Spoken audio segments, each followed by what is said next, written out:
Hi friends, வணக்கம். இப்போ நம்ம பார்க்க போகிறது என்னன்னு பார்த்தீங்கன்னா, நம்ம ஹீரோ மார்ட்டோட ஒரு கேம் சென்டருக்கான ஒரு 2 inches billing machine with battery பேக்கப்போட இருக்குது. மிஷின் வந்து உங்களுக்கு ஹேண்ட்ஹெல்டு மிஷின், உங்களுக்கு வந்து கையிலே வச்சு யூஸ் பண்ணுற மாதிரி இருக்கும். இப்போ பாருங்கள், இதில் போய் பில் போடலாங்கிறது காமிக்கிறேன். ஃபஸ்ட்டு ஒன் என்ன ப்ராடக்ட்டுங்கிறது நம்ம என்ட்ரு பண்ணிக்கிறோம். என்ட்ரு பண்ணிவிட்டு அதை ப்ராடக்ட்டுங்கிறத செலக்ட் பண்ணிக்கிறோம். எத்தனை குவான்டிட்டிங்கிறத நம்ம செலக்ட் பண்ணிக்கிறோம். அதுக்கு அடுத்தது என்ன ப்ராடக்ட்டுங்கிறது செலக்ட் பண்ணிட்டோம். அது எத்தனை குவான்டிட்டிங்கிறது செலக்ட் பண்ணிக்கிறோம். இது மாதிரி நம்ம ஈஸியாக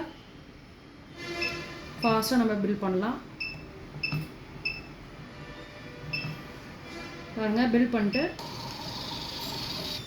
பிரிண்ட்னு கொடுத்தோம்னா உங்களுக்கு இந்த மாதிரி ஈஸியாக ஃபாஸ்ட்டாக ஒரு பில் வந்துடும். நம்மளுக்கு கேம் வேர்ல்டு, எந்த area, mobile number, date, time, என்ன நேம், அந்த கேமோட நேம் என்ன, ரேட் என்ன, அமௌண்ட் என்ன, எல்லாமே வந்துடுச்சு. உங்களுக்கு கீழே டோட்டல் அமௌண்ட்டும் வந்துடும் சார். உங்களுக்கு இல்லை நீங்கள் ரிப்போர்ட்ஸும் பார்த்துக்கலாம் சார்.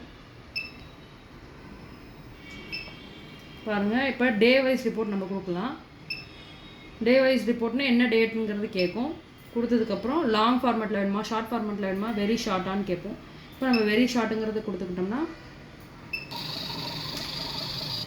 பாருங்கள், வெரி ஷார்ட்டாக உங்களுக்கு எவ்வளோ ரூபாய்க்கு சேல் ஆகிருக்கு அந்த டீட்டெயில்ஸ் மட்டும் வந்திருக்கு. நம்மளுக்கு நம்பர் ஆஃப் பில்ஸ் எவ்வளோ போயிருக்கு அப்படிங்கிற டீட்டெயில்ஸும் வந்திருக்கு. இப்போ லாஸ்ட் பில் பாருங்கள், 18 பில் நம்பர். அதே மாதிரி இங்கே லாஸ்ட்டு என்ன நம்பர் ஆஃப் பில்ஸ் என்ன 18ங்கிறது வந்திருக்கு. உங்களுக்கு மொத்தமாக இன்றைக்கி சேல்ஸ் எவ்வளோ ஆயிருக்குங்கிறதும் வந்திருக்கு உங்களுக்கு. Thank you sir.